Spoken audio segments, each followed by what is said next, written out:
La Fed est restée patiente lors de sa dernière réunion. Sébastien Galli de la Société Générale me rejoint en ligne dans quelques instants. Sébastien, que pouvez-vous dire sur la tonalité générale de cette réunion ? La tonalité générale a été plutôt positive. En fait, ce qu'ils font, c'est la révision de leurs prévisions de croissance à la hausse. Leur langage devient de plus en plus positif en suggérant qu'il faudrait s'attendre à la hausse des taux par la Fed cette année. La tonalité devient un peu plus belliciste, mais toujours en phase avec les anticipations du marché. La seule préoccupation qui se présente, c'est leur accent sur la situation internationale qui est incertaine. Mais dans l'ensemble, on peut constater qu'elle est déjà un peu plus constructive. Cependant, ce n'est pas forcément la façon dont le marché l'a interprétée, mais vous m'avez posé la question sur leur tonalité et voilà donc ce que je pense. D'accord Sébastien, que pensez-vous de ce puzzle d'inflation américaine ? La Société Générale s'attend à la première hausse des taux en juin. Dans l'ensemble, nous envisageons 3 relèvements des taux qui découlent du consensus, car d'après leur consensus, la première hausse pourrait arriver en novembre, ce qui diffère de nos prévisions. Si vous cherchez à comprendre leur façon de réfléchir, l'inflation à court terme n'est pas la vraie cible de la Fed.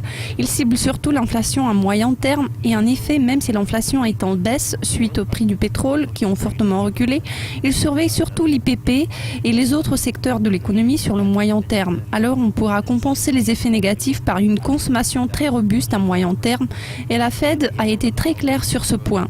Ça permettra d'avoir une forte croissance sans beaucoup d'inflation, mais l'inflation devrait finalement se concrétiser.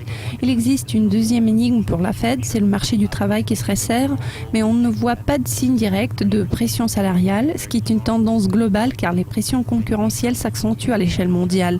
Il est vraiment difficile d'accéder à des salaires plus élevés pour de nombreux salariés, mis à part ceux qui travaillent dans quelques secteurs isolés. Imaginons que vous construisez une maison quelque part en Nouvelle-Zélande où l'approvisionnement est limité. Bien sûr que ça se répercute sur les prix de l'immobilier. À plus grande échelle, on peut dire que le marché du travail est très spécifique et très isolé aux États-Unis et on a déjà pu voir quelques signes d'inflation en termes de salaire. Et il devient de plus en plus probable que le marché du travail se resserre. Ce puzzle n'a pas encore été mentionné par la Fed, mais elle finira par l'avouer. Nous sommes fort persuadés que si le marché du travail se resserre, la Fed commencera à relever régulièrement ses taux d'intérêt, donc la décision sur la première hausse des taux sera prise en juin, à notre avis. Enfin, Sébastien, que pouvez-vous dire sur la réaction du marché à cette réunion ? Je pense que le dollar va continuer de progresser. La tonalité de la déclaration a été vraiment très positive et je pense que nous commençons à en ressentir l'effet. Nous observons également la baisse continue des prix du pétrole. Cela est dû en partie aux prévisions très baissières quant au pétrole. Je crois que la combinaison des matières premières très faibles et d'un dollar plus fort va se refléter sur tous les autres domaines. Nous allons voir quelques mouvements significatifs qui vont affecter le cours plancher du dollar, qui a déjà franchi le niveau clé d'1,25 et je pense que ça va également affecter le dollar australien. Ça aura moins d'impact sur le kiwi, mais nous allons sûrement observer plus de mouvements baissiers contre le dollar. En termes de données économiques réelles, nous avons plusieurs publications importantes devant nous, notamment celle des dépenses personnelles, puis l'ISM manufacturier. Nous allons probablement voir que le cycle économique américain continue de croître à un rythme soutenu, voire très rapide. Il n'y a pas d'urgence pour la Fed de relever les taux, mais comme elle anticipe certains problèmes, il se peut que ça arrive en juin.